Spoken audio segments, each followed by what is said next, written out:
အားလုံးပဲမင်္ဂလာပါတူးရီဝင်သား channel ကနေပြီးတော့ပြန်လဲကြိုဆိုလိုက်ပါတယ်ဗျဒီနေ့မှာတော့ကျွန်တော်25ရက်17လ2025အင်္ဂါနေ့အတွက်ဗီဒီယိုကိုပြောပြပေးခြင်းပါတယ်ဗျ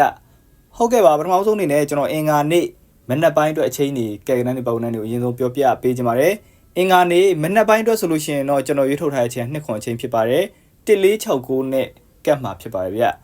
နှစ်ခွန်အချိန်ကို1469နဲ့ကတ်ပြီးတော့ကျွန်တော်ရွေးထုတ်ထားတဲ့ပုံနှန်း၈ခွက်ကတော့21242629ခွန်1ခွန်4ခွန်6ခွန်9ဆိုပြီးတော့ပုံနှန်း8ကွက်ရွေးထုတ်ပေးထားပါတယ်ဒါကတော့အင်္ဂါနေ့မနက်ပိုင်းအတွက်အချိန်ကြီးကဲကနန်းတွေပုံနှန်းတွေဖြစ်ပါတယ်ဗျအင်္ဂါနေ့နေကုန်အတွက်အကြိုက်ဆုံးလုံးပိုင်းနှလုံးကတော့2ခွန်လုံးပိုင်းဖြစ်ပါတယ်2ခွန်လုံးပိုင်းဖြစ်ပါတယ်ဗျအင်္ဂါနေ့နေကုန်မထိမပေါက်ကီးသုံးလုံးကတော့123ကီးဖြစ်ပါတယ်123ကီးဖြစ်ပါတယ်ဗျ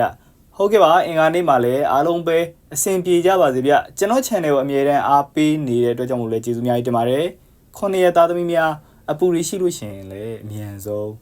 ငြိမ်းကြပါစေဗျာနော်